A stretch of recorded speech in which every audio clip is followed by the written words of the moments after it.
Good evening, everybody. Thank you so much for joining us tonight. There's a few people still joining us, but I'll just do a quick introduction before we get started. My name is Danielle, and I'm with the Highlands Ranch Community Association. Thank you so much for being with us tonight as we have Blue Note Bourbon with us. They're going to make us two great cocktails and talk a little bit about Blue Note Bourbon for those of you who don't know anything about it. Just a few things. Thank you to Davidsons. We appreciate all their support through all of the virtual events we've done. Without them and their support, we would not have been able to put on these virtual events. So thank you to them, and keep supporting them. If you haven't already picked up your supplies, or you like it so much you want to pick up more supplies, feel free to use that coupon from Davidsons for 10% off of the products used tonight. And if you do feel comfortable, please feel free to turn on your cameras. It's so much easier to talk to faces than it is to talk to a black screen. So I know our presenters would appreciate it if you do. No pressure if you don't feel comfortable. We ask that you stay muted just so we don't have background noise, dogs barking. It just is a lot easier without all of that happening. So if you do have questions, we do encourage them, comments, questions, all of that. If you just want to put them in the chat, they'll be checking that throughout the night. So feel free to ask everything there. And with that, I will go ahead and send it over to Chris in Harville. Chris is going to get us started off with a great cocktail, and enjoy.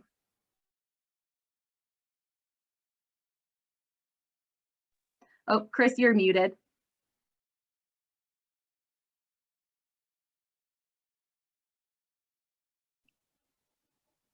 All right, can you hear me now? Yeah, pretty standard. My name is Chris. I'm with Momentum Beverage Team. We are the distributor out here for Blue Note, and I am actually the brand manager.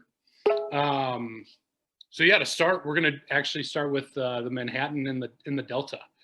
So hope everybody's got their Juke Joint ready. So it's 2 parts Juke Joint, which I'm taking that as 2 hefty shots. I'm just using a regular shaker here.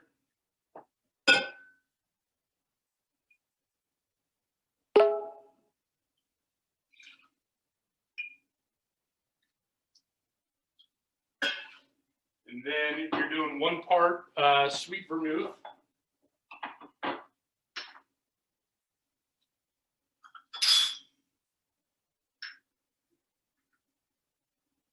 Now, you can either shake this or stir it. I'm going to shake it. And then the last part is just a dash of bitters.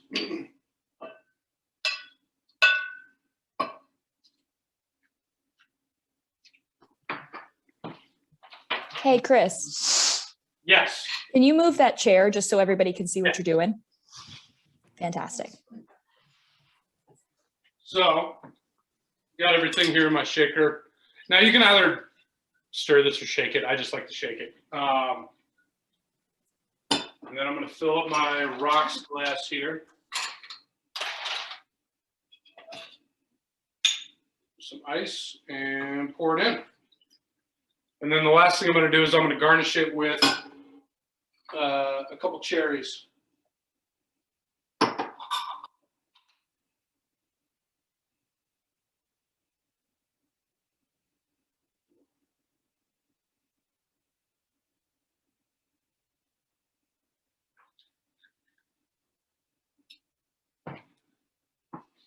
All right. Everybody good? Hopefully, thumbs up. This is a pretty simple one to make. So,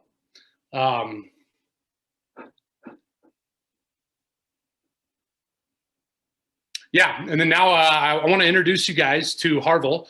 Harville is actually the cousin of the owner of Blue Note, and she is our brand ambassador out here for Colorado. And she's going to give you guys a little bit of background on the brand as we enjoy our cocktails here. Thank you for the introduction, Chris, and virtual cheers to everybody. I hope you can all see me and hear me. Very, very excited to be here.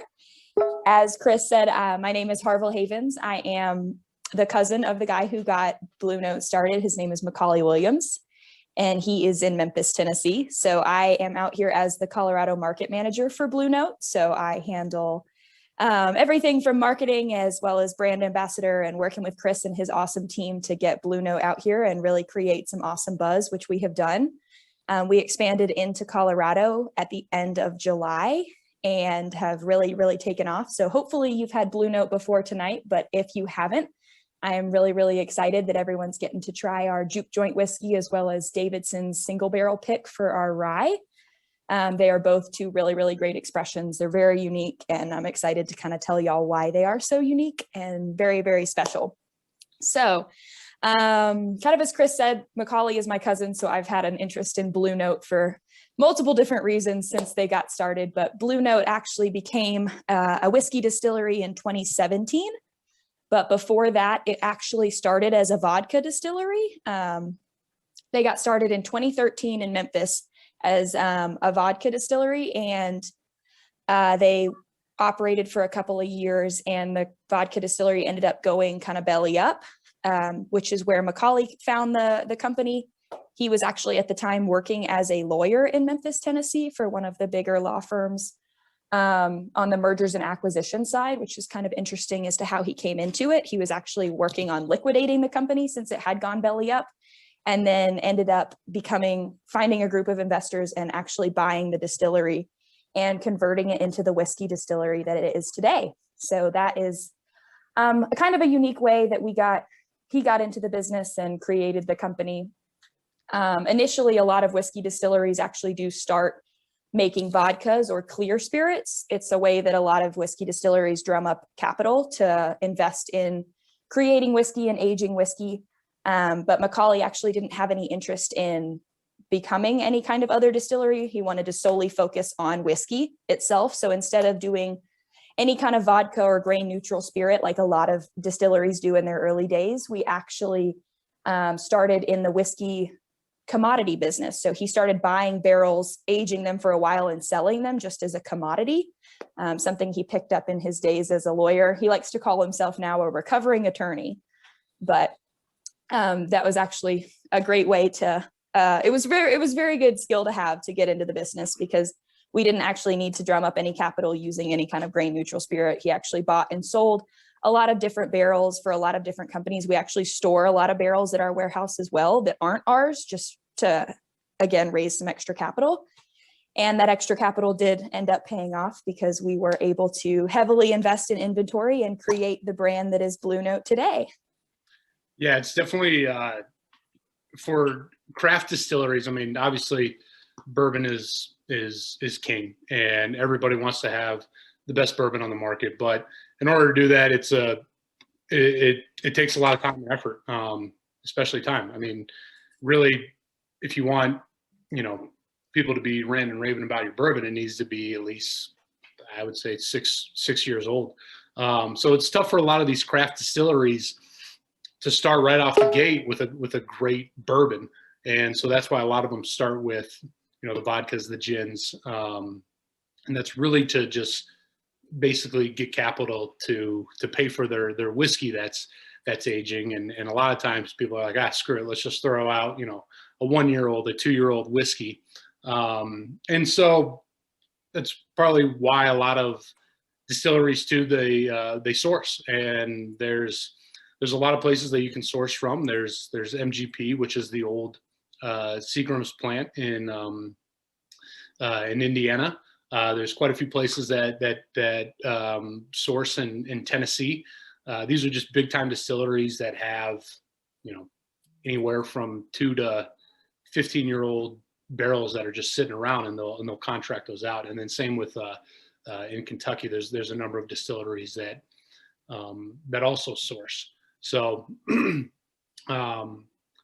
it's pretty funny. I work with a number of distilleries.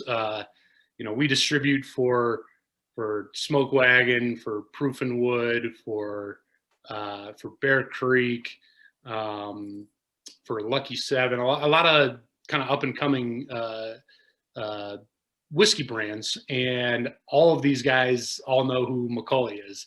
And it's pretty interesting because a lot of them don't know each other, but for some reason, every single whiskey brand that we represent, they all know who Macaulay is, and he's been kind of in this game of trading barrels from different places for a while, and he's obviously kept a lot of the good barrels for himself, and that's why Blue Note is become such a hit here in Colorado in such a short period of time. It's really a testament to what they have found, who their blender is. I mean, and that's really the art when it comes down to whiskey is how to take all these different barrels and create a flavor profile that everybody loves, and then to do it on a consistent basis. Normally with Blue Note, anything that they're putting out is always going to be about 20 barrel blend. Whereas if you're talking about, a Jack Daniels or a Jim Beam, I mean, it's 100 barrels. So these guys are still truly a small batch. And yeah, I mean, part of my job too is to go out and look for new brands. And I was hounding Macaulay for quite some time about trying to get him to come out to Colorado, and he didn't want it, much like a lot of people that I go after, trying to get him to come out to Colorado because they don't think of it as a big bourbon market. But clearly we have a lot of bourbon drinkers out here, and he's been extremely impressed with how well this market has done. So. Absolutely. And kind of like Chris said, we're a craft distillery, and that's our primary goal. Everything that we do produce is aged, bottled, and blended in Memphis, Tennessee. And like Chris said, most of the flavor of whiskey is the art of blending, but also where it's aged, where the barrels are aged, and the distillery, as well as the warehouse that all of our stuff is aged in, does sit in Memphis, Tennessee. It sits right on the confluence of where the Wolf River meets the Mississippi River. So we sit right in that Delta climate, which actually is different than what typically is expected of a Kentucky or a Tennessee climate. It's actually definitely hotter, way more humid. So it has a different effect on the whiskey. And while it's aging, a lot of that humidity, there's actual water in the air that's seeping into the barrels, and it's causing the barrels to expand more and contract more because it is they're hotter summers and they're colder winters. So it has such an effect on the maturation process, which is something that's entirely unique to our company, that we are in Memphis, Tennessee. There aren't any other whiskey distilleries in Memphis. So we do have all of that climate effect that impacts the aging. And then once we take it out and we blend it, we proof all of our primary SKUs. So the Juke Joint is actually proofed down to 93 proof. And the water that is proofed with it is actually something that's also pretty unique to Memphis. It's a very little known fact, probably something you'll never need to know, but maybe that random trivia question that's going to pop up. But Memphis actually sits on a natural aqueduct system. So instead of the typical thought that we might just use the water straight from the Mississippi, it actually it actually uses water that's sitting under the city in these natural aqueducts. And they're sand and clay aqueducts. So the sand and the clay actually filters out all of those minerals that we don't want in the bourbon. And then they've tapped into this aqueduct system using a well system, and that supplies the water for the entire city of Memphis. So instead of using the traditional limestone water that is thought of Kentucky and Tennessee, because it is very natural to the area, Memphis actually is the only city that's on this water supply. So we do have an incredibly unique water that's going into proofing down our bourbons for the primary SKUs, which is something, like I said, it's entirely unique to Memphis. And the University of Memphis actually does different studies on it every year, and it has been named some of the sweetest and the cleanest water in the world, which is kind of a unique fact to Memphis as well. So something that, as well as the climate, makes our bourbon incredibly unique by being in Memphis. So I'm just looking at the chat here. Joshua, to answer your question, yes, is it a marketing disadvantage to be produced outside of Kentucky? Yeah, I mean, there's still a lot of people out there that, like, Kentucky is where bourbon started. And so there's a lot of purists out there that, you know, Kentucky is always going to be king. For me, you know, I've tasted bourbons from all over the place. I really don't care where it comes from, as long as it tastes good. It's funny because the Juke Joint is actually from Kentucky, so it's a 4-year Kentucky, which we'll get into here in a minute. But there's so many purists out there that are considering themselves purists that talk about, you know, how basically bourbon from anywhere other than Kentucky is just, it's not good. You know, it doesn't hold a candle to true Kentucky bourbon. I've fooled presidents of bourbon clubs, buyers of high-end whiskey bars, everywhere else that, you know, I'll come to them, I'll bring them a bourbon and be like, yeah, this is from Kentucky. They'll try and be like, oh yeah, this is fantastic. And then 2 seconds later, I'll be like, oh, that's actually from Colorado, or that's a Tennessee bourbon. And it just kind of goes to show you, like, good bourbon is actually produced everywhere.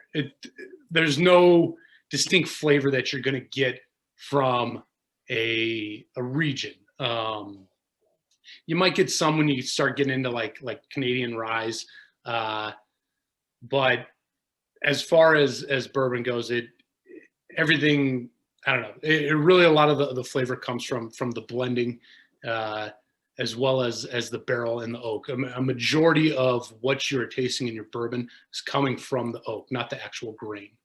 So, and then Jason, you know, I'll talk to you. I talk about the Lincoln County process once we get into the small batch. So as I said, the Juke Joint is actually from Kentucky. The small batch is Tennessee. However, it does not go through the Lincoln County process. And the Lincoln County process it's a filtration process where they take it from the still and they'll filter it through charcoal, much like Jack Daniels does this, Dickel does this. A couple other Tennessee brands do this. Like anything that says Tennessee whiskey, it's gone through the Lincoln County process, which is just this charcoal filtration. Blue Note has not. So Blue Note is a true bourbon. Yeah, and our products, we actually like to call them Tennessee bourbons because Tennessee whiskey does come with the stigma that it has gone through the Lincoln County process, thanks to Jack Daniels and his intent on being different, which is a great way to produce whiskey, but ours are Tennessee bourbons, and that's something that we want to make sure is known because we do differentiate ourselves from Jack Daniels. And then, Sarah, to answer your question, we are currently distributing in 14 states.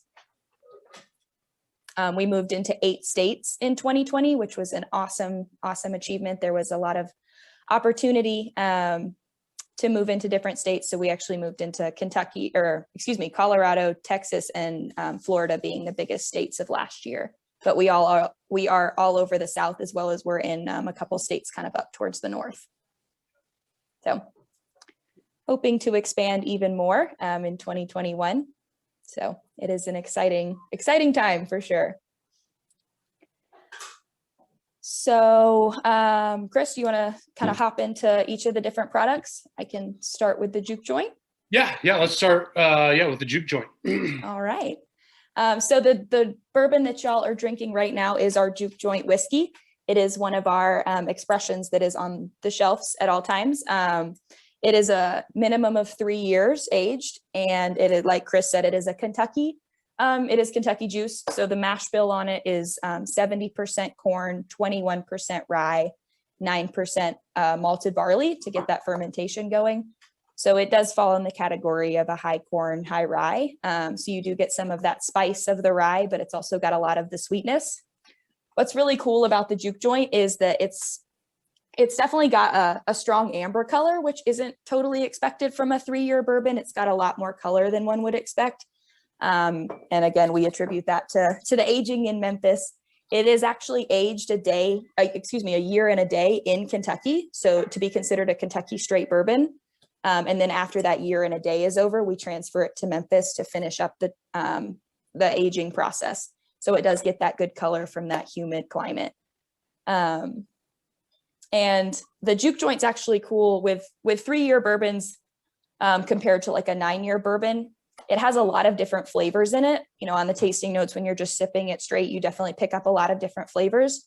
And with a 3-year bourbon, it's actually interesting because we think that a lot of those flavors just haven't exactly figured out where they're going to go yet, which is why you can pick up so many different notes. And we've had so many different people kind of let me know just throughout tasting different people, guys, girls, depending. I feel like palates change based on, you know, from day to day sometimes. So it is very interesting to find what's picked up in a 3-year bourbon. There's a lot of complexity to the Juke Joint. For only being a young high rye bourbon, you can definitely pick up a lot of different flavors. And like Chris said, since it is Kentucky juice, we're essentially, with the Juke Joint, we're more contract distilling than we are sourcing. So essentially, we just don't have the equipment to produce our own stuff yet, since we are only a 3-year-old distillery. So essentially, we're just cooks using somebody else's kitchen for right now. But the goal is to have all of our own equipment built up by 2024. So that's very exciting. But right now, we are still hand selecting. We did hand select the mash bill for our Juke Joint whiskey, as well as we do have a hand in selecting all of the grains that go in it. And then, like I said, it's aged 1 year and a day in Kentucky, and then it's moved to Memphis to finish up that maturation process. And then we do bottle blend every. Yep. So that's a little bit of kind of rundown on the Juke Joint. But before I finish up, I do want to see if there are any musicians in the room. Anybody a musician might know what a blue note is. We kind of skipped over a little bit of it. I don't see anybody raising their hand, but a little bit of history kind of behind the brand. So a blue note is actually a note. It is a physical musical note that you can play when you're playing, for example, a guitar.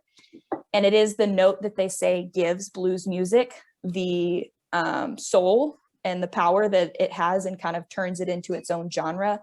As I'm sure all of y'all have listened to blues music, you almost feel it as much as you hear it. It just kind of waves through your body. And that's this specific blue note is the note that kind of turns blues music into what it is. It's actually said to be out of the octave you're supposed to play, which is why it's so distinct. And when blues music was actually kind of getting started, it was right around the end of the Prohibition. So right in the middle of the 1930s, they were actually telling the musicians that were playing these blue notes and trying to develop a new genre of music that they were playing their instruments wrong. And nobody really wanted to hear it. It was such a distinct, such a unique, unheard of note that everybody was like, I don't want to hear that. Please play like, you know, what we're used to, what we're excited about. But there was some soul to it. There was that Memphis just excitement to it, and they knew they had to stick with it. So since no concert venues or music halls would take this new type of music, they opened up these juke joints all over Memphis. And they were essentially, I like to say they were dive bars, but I've, read some articles that they were just places where people gathered, after work to get excited and develop this whole new form of music. And it was just all of these jam bands getting together and creating this new type of music that ended up changing the world. And, everybody, including B.B. King, has played in juke joints. There's still quite a few all over Memphis. And I actually was talking to a guy out here the other day who said he's been to a couple out here, even in Colorado. So yeah, definitely some exciting history behind the brand. Macaulay, our CEO, is born and raised in Memphis, Tennessee. So he really wanted to highlight the blues music and the history that makes it so unique in all of our products. Yep. Go back to the Juke Joint too, real quick. With it only being a blend of 3 and 4 year, the Juke Joint is truly a nice bourbon to use anytime you're making any sort of cocktail, because with it you're getting a lot more sweeter notes, you're getting more fruit, as opposed to something with a higher age statement where you're getting just basically an oak bomb or a lot of vanilla coming out of it. But typically when a whiskey is a little bit younger, that's what you really want to use for a cocktail, just because again it brings out more of the fruitier notes. I mean, unless you're looking for more vanilla in your cocktail, then I would go with something with a little bit heavier of an age statement. But and then to answer Elizabeth, it sounds like you're using Blue Note Single Barrel Reserve. So the high alcohol content on that one. So that's a barrel. That's a single barrel barrel strength. So when bourbon is going into the cask, it is actually coming in at 125 proof. Sometimes as it's aging, it'll go up in proof. Most of the time it goes down in proof. So people like having the barrel strength because you're truly getting the full flavor of the whiskey. Whereas something that's proof down, like, so, for the Blue Note small batch, that's a 9-year, that's being proofed down to 93. So when it says proof down, basically we're just adding water to it to bring the alcohol content down. That's going to smooth that out a little bit, open up a little bit, some more notes that you wouldn't get when you're drinking it, straight. But a lot of bourbon purists, including myself, love the high strength stuff. If you're using it for cocktails, which we will here in a minute when we get into the Riverset Sazerac, because we're going to be using the Riverset single barrel, which is cask strength. You're adding ice to your cocktail, so basically you're kind of proofing the whiskey down yourself. So if you're going to use the normal Riverset for the Sazerac, that's definitely fine. But using a cask strength, you're just going to get a lot more flavor out of it than you would with the proof down version. So, but yeah, we'll talk about the 9-year small batch, which actually we're not going to be using for any cocktails tonight. But it's a great daily sipper. Most places have it for anywhere from $46.99 to $49.99. It's a blend of 9 and 10-year bourbon. Actually, it's 2 different mash bills. This is a Tennessee whiskey, but it's a blend of 2 mash bills. So basically, they have. Yep, thank you, Harville. So the 9-year barrels are actually a mash bill of 70% corn, 22% rye, and then 8% malted barley. The 10-year that they're blending into that is 84 corn, 8% rye, and then 8% malted barley. With the corn, you're going to be getting a lot of that sweetness.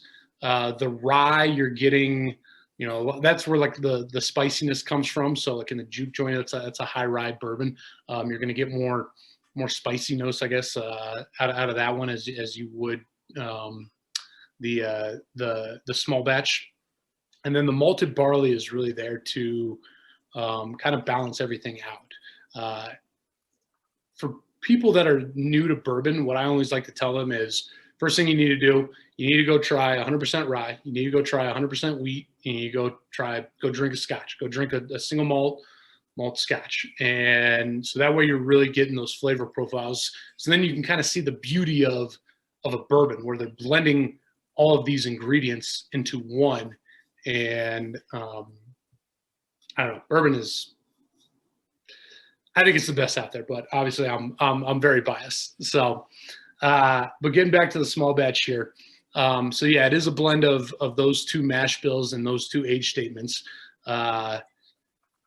This is, again, a really great daily sipper. I normally drink it either neat, or I'll do just a couple ice cubes. It's already, it's at 93 proof, so drinking it neat, it's not going to have any burn. Blue Note's tagline is smoother and smooth, and that's when you drink the 9-year straight, you can definitely tell that it is smoother than smooth, and a lot of that is a testament to the aging process in Memphis with the high humidity. So these barrels are, sitting there in the rick house, and it's 110 degrees outside in Memphis with 100% humidity. You're getting a lot of moisture that's going into that, going into those barrels just kind of naturally, and it's literally naturally smoothing out the whiskey inside. So if you haven't tried the 9-year small batch, I highly recommend getting a bottle of it. It is one of my favorite daily sippers. So.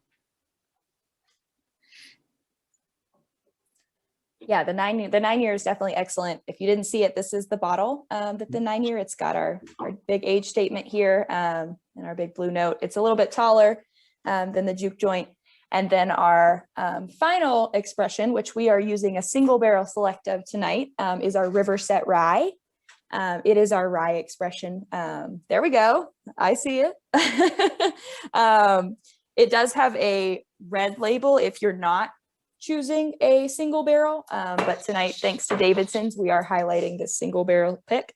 And like Chris said, when we do a single barrel, it comes out at cask or barrel strength, just which means it's a higher alcohol content. We don't proof it down with that Memphis water, just providing a different set of flavors. So it's very unique to compare a proof down rye with a single barrel select rye. So I would encourage you to, maybe try the regular 93 proof down rye just to, see what your palate picks up on different flavors and different notes, and then open it up with a little bit of water. It's definitely fun to just experiment with lots of different types. So that's what's fun about the single barrel program, is it provides the same product, but at a different strength. So it provides different flavors. And like I said, everybody's palate is different. So it's just kind of fun to experiment and see what you pick up versus really what. Make it what you want. So Absolutely. If you like drinking it at 120 proof or whatever it is, then boom, you don't have to do anything to it. But if you're like, this is a little too hot for me, I want to add a little something to it, just throw in literally one ice cube and it makes a world of difference. So it's I don't know. I love cast strength because it's a lot of fun to play with, as Harold said. So definitely. But some specs on our Riverset. So it is a minimum 4-year rye whiskey. Like I said, we do age everything in Memphis, which is definitely unique to the ryes. I have just personally in Colorado seen a lot of people who love ryes, a lot of people who hate ryes, find that our rye is just very unique to the market because it does have a lot of different notes that aren't typically picked up in a rye. In the mash bill, it is a 95% rye, 5% malted barley. So there isn't any corn in it. And like Chris said earlier, corn is typically the grain that adds the sweetness to the bourbon, the vanilla, that caramel, mapley, butterscotch, kind of depending on what you pick up, but it adds a lot of that sweetness to it. Our rye, like I said, has no corn in it, which surprises a lot of people. It is considered an Indiana style rye influenced by MGP. None of the rye juice is MGP, but it is still that same style of rye at that 95% rye. So a lot of people do go into it with the stigma of it having a very large bite to it.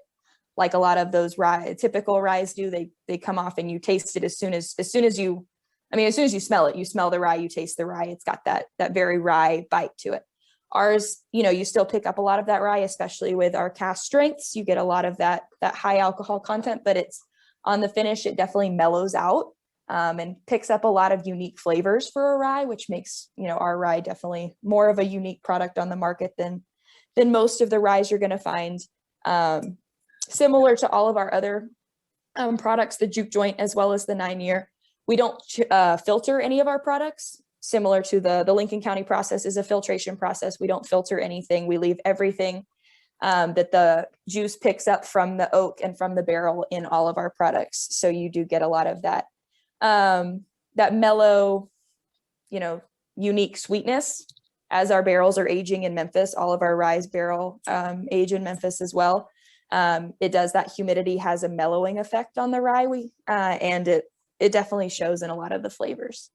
And I get a lot of, out of this particular bottle, I get a lot of mint. I haven't tried it in a mint julep yet, but I bet it would be absolutely fantastic. So with that, I don't know if everybody else is ready, but I definitely am for the next cocktail. So let's make the Riverset Sazerac here. I'll move my chair this time so everybody can actually see what I'm doing.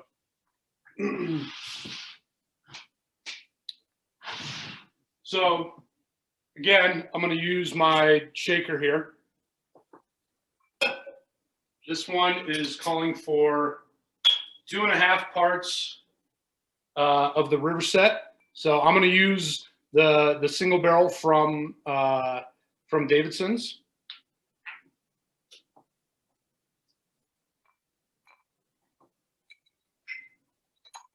So I'm doing 2.5 parts here. So I'm going to do 2.5 shots.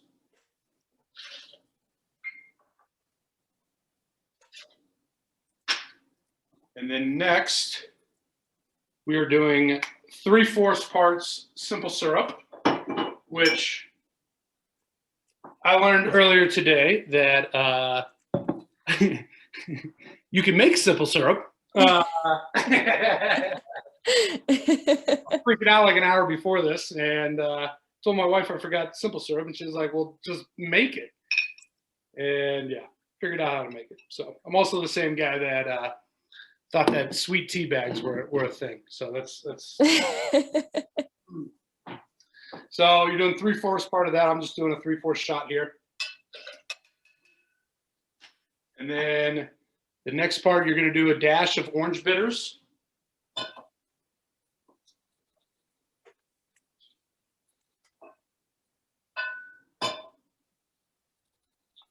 Then a dash of regular bitters.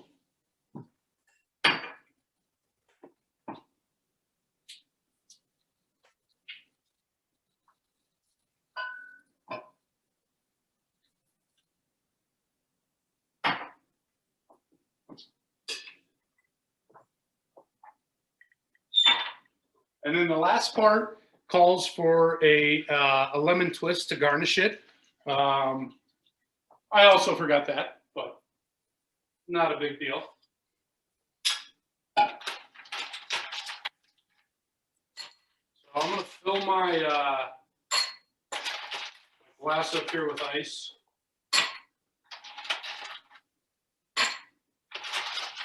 One thing too I like to do when I'm making cocktails, I always like to fill the glass all the way up with ice. It just really kind of takes out a lot of the alcohol burn. When I'm making a cocktail, it's because I don't want to taste, or really have any sort of burn. So filling your glass up with, ice all the way, you might get a little alcohol burn kind of on your first sip, but after a while, it definitely smooths out. It takes away all of that burn.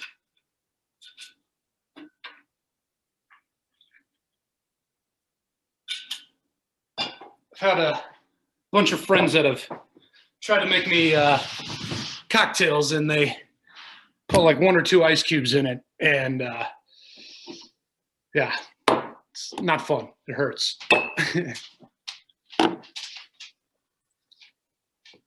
And twisting a lemon or doing a lemon twist garnish is a lot harder than I thought it was going to be. So I hope everybody's is turning out okay. Yeah, that is fantastic. It's really good. Yeah, it's unbelievable. So we get some thumbs up. How's everybody's tasting? It's good. All right. Perfect. All right. Good to hear. So I want to talk real quick too, kind of about the single barrel program. It's something that is very unique with Blue Note. And really, anytime you can find a store pick of really anything, it is so cool to see how,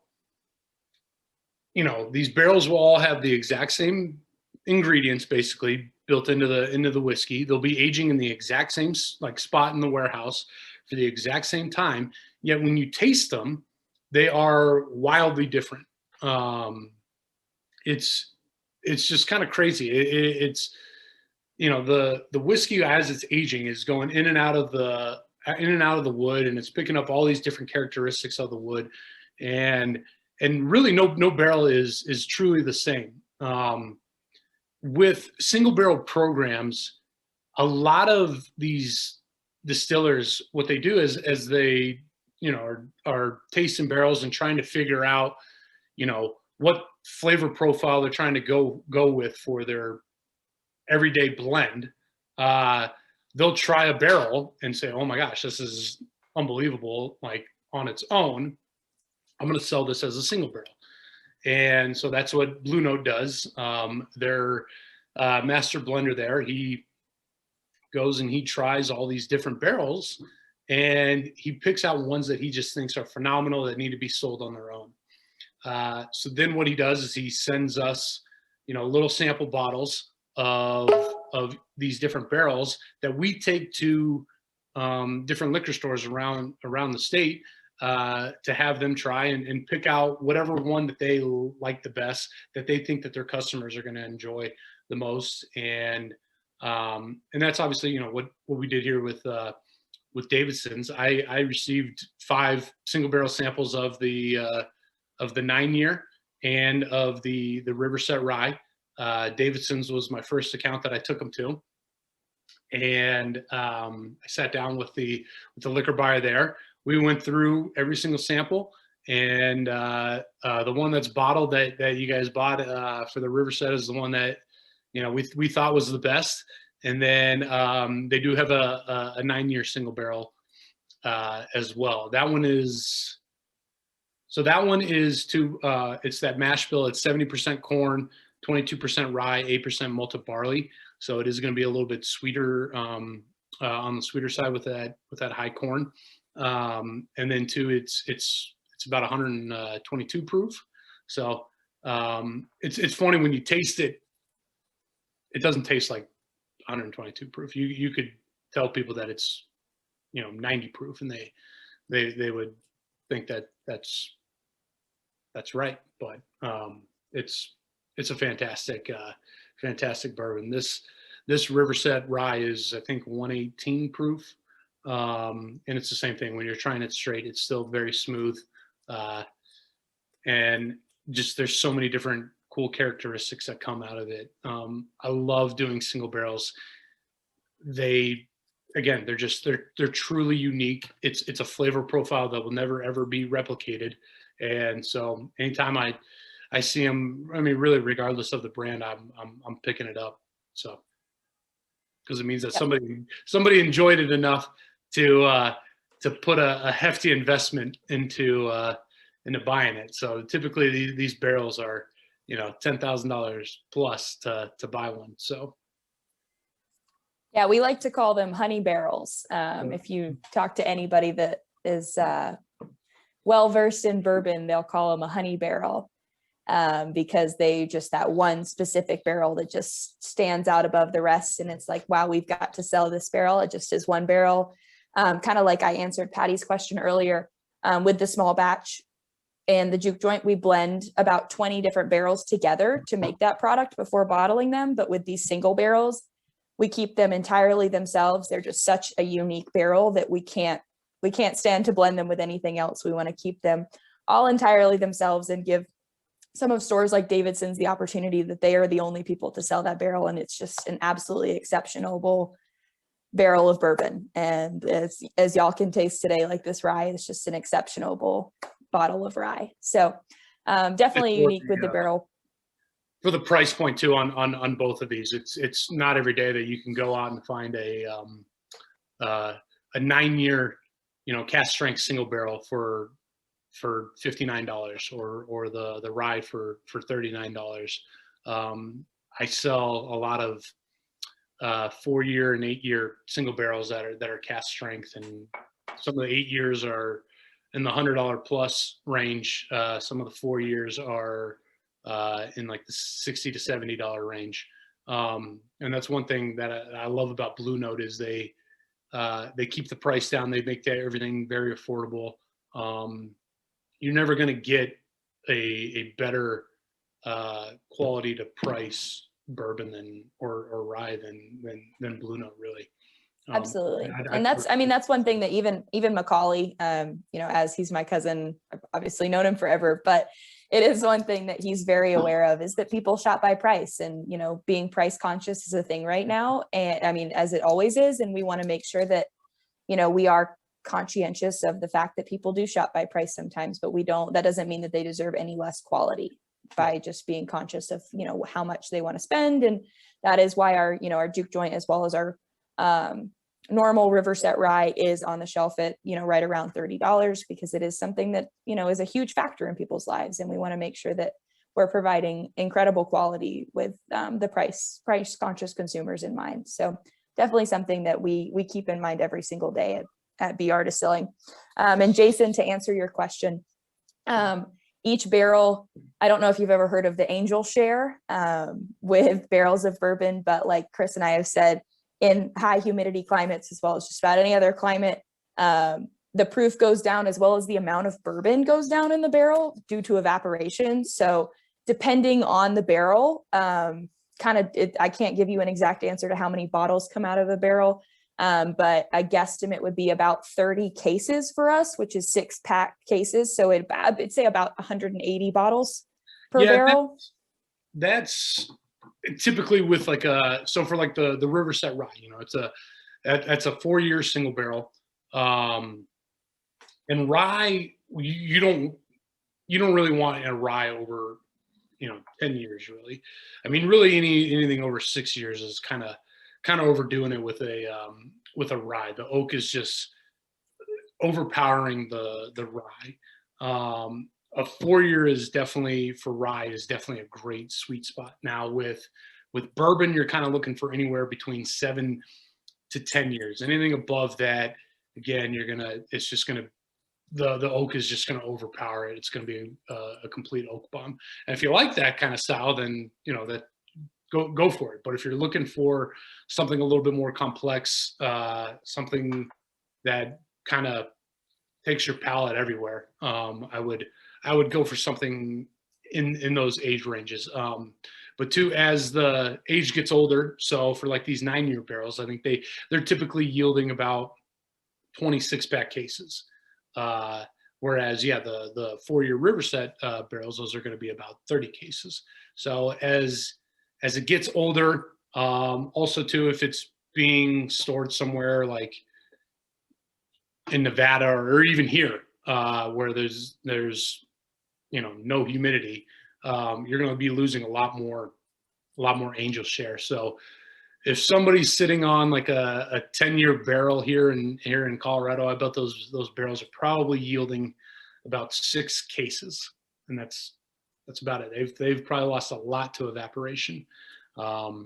Whereas in Memphis, something 10 years is going to bring out about 20 cases. So.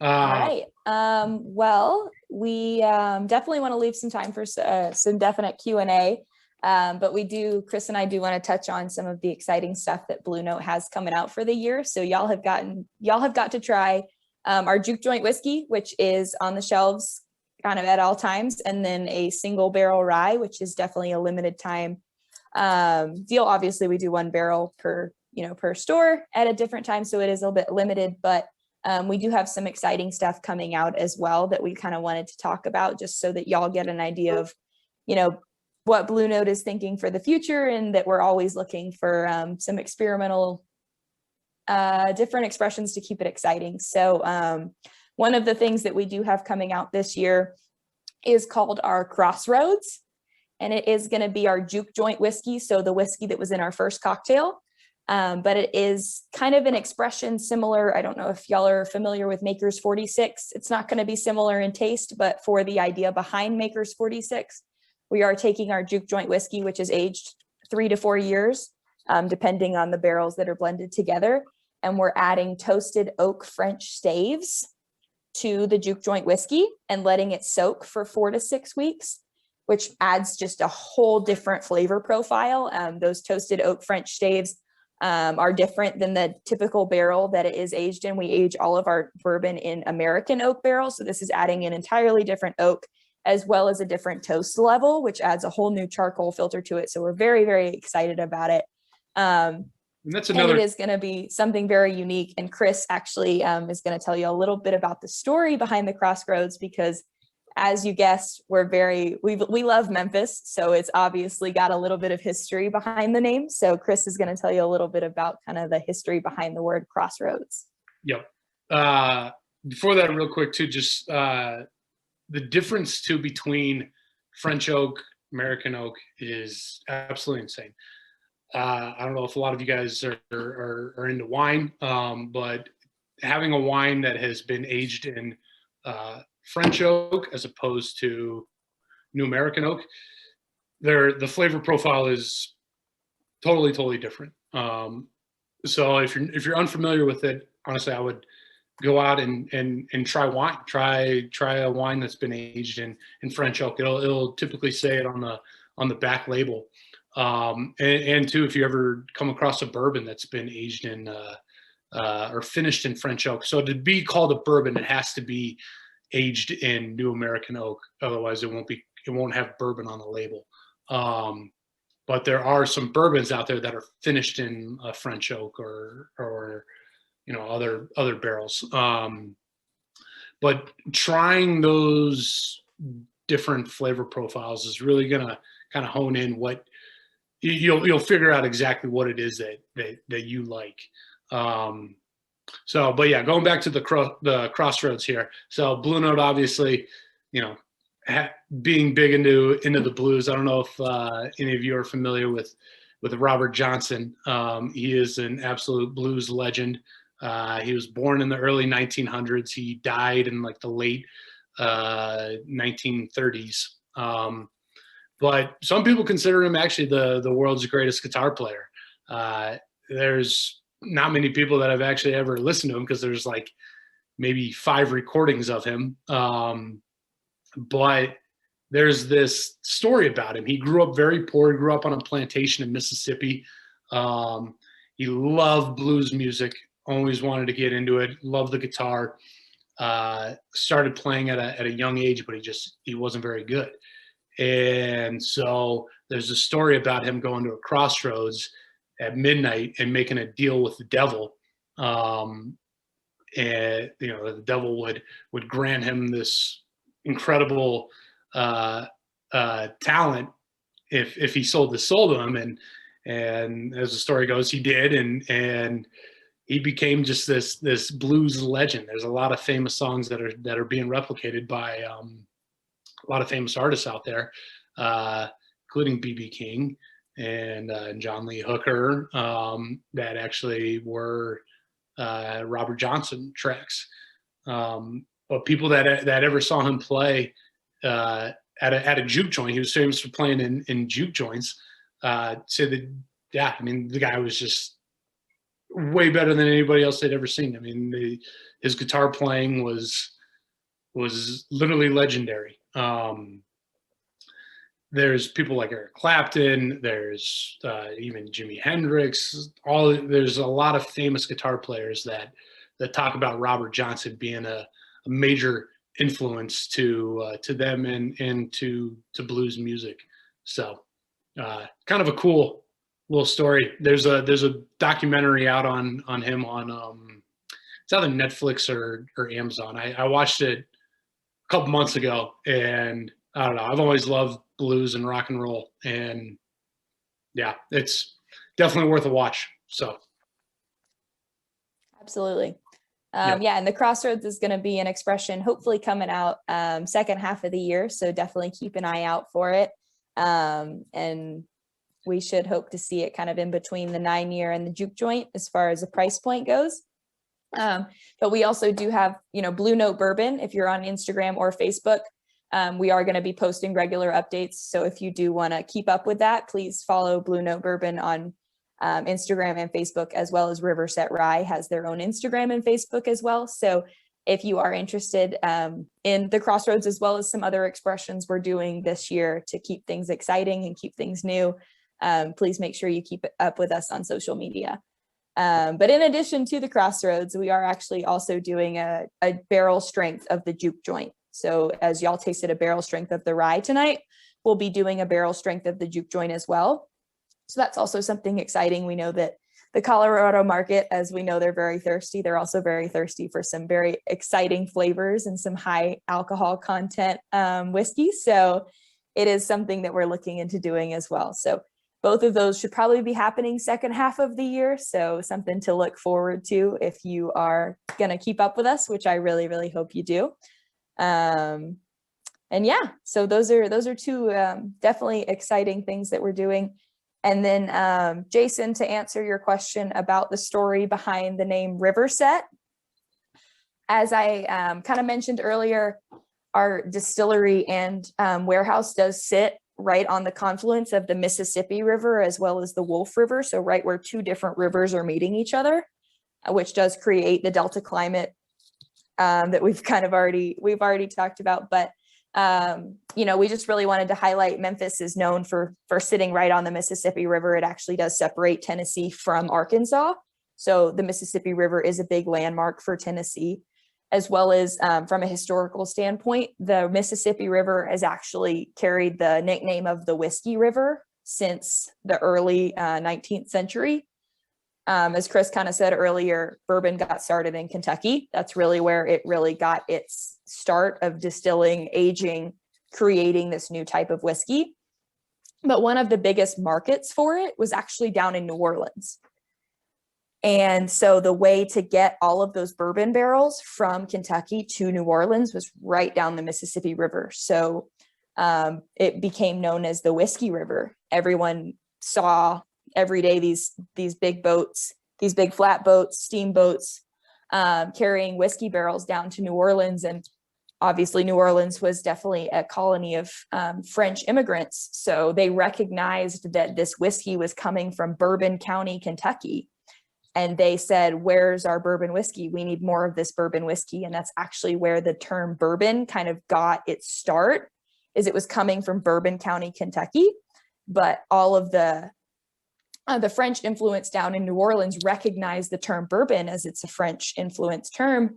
And they said, well, we need more of this bourbon whiskey. Where is the bourbon whiskey? And that's actually kind of where bourbon whiskey started it getting its momentum going, is through the Mississippi River being called the Whiskey River, straight down from Bourbon County, Kentucky. So that's a little bit of kind of why we wanted to highlight the Mississippi River, is that we do sit right on it, but it's also got such a history with whiskey as well, that we wanted to make sure that, it's something that's celebrated. Just as we want to celebrate the blues music, we want to celebrate the history and the importance behind the Mississippi River.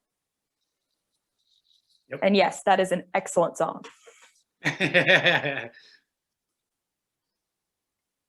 So, well, cool. Yeah, if you guys want to unmute and ask any questions, that was really all we had.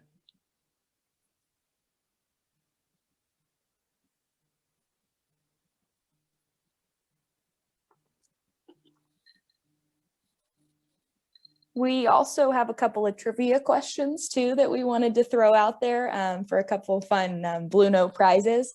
But we're definitely open to the Q&A too. So if you think of any questions or have anything further that you want a little bit of clarification, please throw that out there. But we can also kick it off with some trivia questions if nobody has any questions right now. Yes, Chad, the goal is to have our own distilling equipment built and in place by 2024. So right now we're kind of, like I said, we're kind of cooks just using somebody else's kitchen, because it is a huge capital investment to invest in bourbon inventory as well as the inventory to distill our own bourbon. Right now we have about 7,500 barrels of inventory laid down. So that's kind of where a lot of our capital is tied up right now. But the goal is to have all of our distilling equipment built by 2024 so that we can start distilling our own juice as well. And thanks to all of y'all's support, we're building a national brand, and hopefully we can do that even sooner.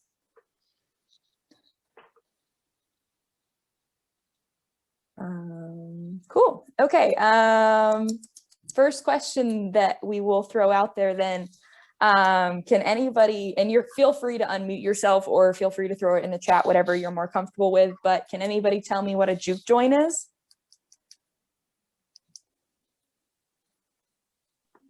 Is that similar to a honky tonk? Very, very similar. Yes, it is. All right. I'm actually from Nashville, Tennessee, so I love that you just threw out the term honky tonk. Yeah. But yeah, no, it's definitely the blues, kind of the dive bars where the blues got started. It's definitely been a big influence behind our brand, but it was something that, it was a place where someone could take something that wasn't widely accepted or widely known and turned it into something that actually changed the history of music. So something we want to celebrate for sure. So I would definitely love the reference to the honky tonk, but yeah, I think Jason summed it up pretty well in a blues music bar. I was gonna say we should probably give it to Jason there. To Jason, yeah. Yeah. Awesome. Okay. Well, Jason, one. if you're comfortable, and just kind of to throw this out there, we have a couple prizes to give away with these questions. So we're actually going to drop them off at the Highlands Ranch Community Center. So if you're comfortable just going to pick them up from the Highlands Ranch Community Center, that's where we're going to drop them off, unless you prefer to have them mailed to you. Can you help me? Well, I was wondering how to get the sound back. I don't know what's happened to the sound. It's right. I love it. I don't know who's having sound issues, but I hope you can hear us. You got all these Zoom meetings. Yeah, they're the best. They are definitely interesting. They never get boring. No. All right. Cool. Well, then we'll throw out our second trivia question. Can anybody tell me how Blue Note bourbon differs from the traditional Tennessee whiskey? Feel free to unmute yourself or throw it in the chat.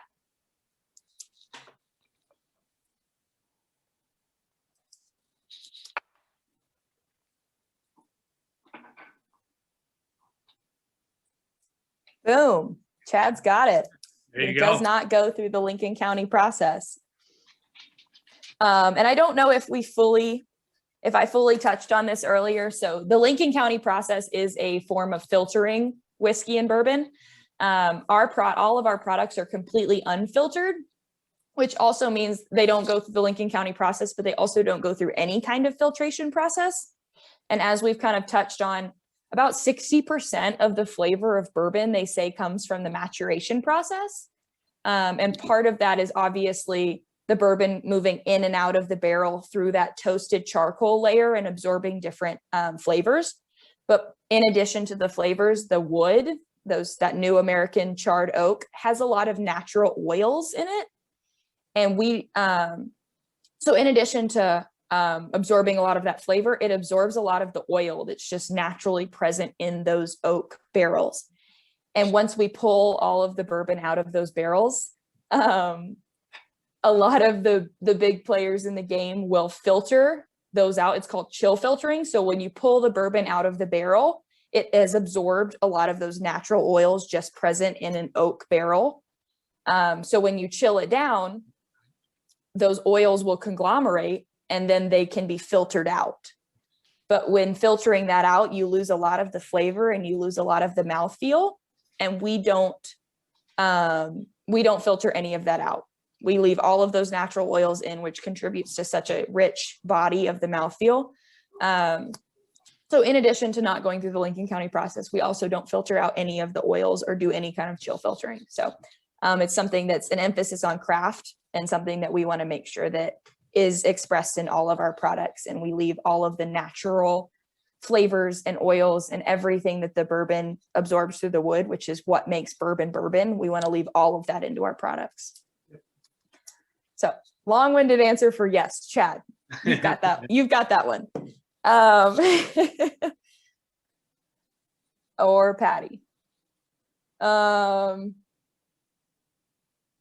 missed Patty's answer. Oh. That was yeah, Chad won that one. So okay. That, cool. Jason, all right. The first and one. Then our last question, Chris, do you want to take it away? Yeah, I'm gonna have to find it. I've got it if you don't have it. Okay. You go. Okay, so last question. And I'm sorry, I didn't even mention it. Jason, your question was for a mask, a bottle opener, and a koozie from Blue Note. And then Chad, you will get a t-shirt, a Blue Note t-shirt similar to the one that Chris has got on right now. And this one is for a custom polo for Blue Note or a sweatshirt, depending on whichever you prefer. I'll order it directly from the website, depending on what size you are. So the last question we've got for y'all is, Can anybody tell me 2 things about Memphis that make our products unique? They're very specific to the location of our distillery and, you know, where we bottle our products. Rachel. All right. Yep, the water and the climate. Rachel's got it. Yep. All right. I saw you typing as soon as I said that. You were on it. That was impressive. That was excellent. Yep. You do have some amazing music, Patty. Yeah. And that has absolutely influenced the branding, but the water and the climate have an effect on the maturation process. And that's something that's entirely unique to Memphis. Even the rest of the state of Tennessee, I don't know how familiar y'all are with geography, but Memphis sits bottom west corner, and the rest of Tennessee, actually, once you get about 30 miles out of Memphis, the entire climate changes. I'm from Nashville, Tennessee, and it's an entirely different climate than what my cousin Macaulay grew up in. And it's something that's entirely unique to Blue Note. So we will get Rachel down for that. And Rachel, if you want to privately just send me your size on whether you prefer a polo or a sweatshirt and what size you'd prefer that in, I will go ahead and custom order that. And then I will drop all of this off by the HRCA so they can hand those out and y'all have a place to pick them up. You want to say by next Friday? Yeah, I would say, by next Friday. Give me a little bit of time. I'll do one big drop off. So give me let's say by, go ahead and pick them up by like March 8th. That should be almost like a week and a half. And I wrote down all of the winners and I have all their emails, so I can just be in contact with all of them. Perfect. Okay. Yep. Excellent. Well, then I will make sure that all of that gets to Danielle, and then she can get those picked up for y'all.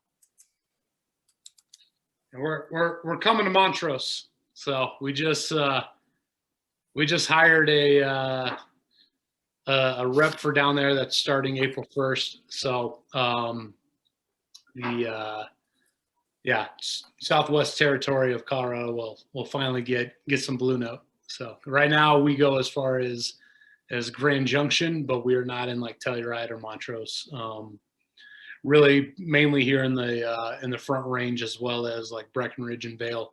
But yeah, not to the Southwest just yet. Working on it.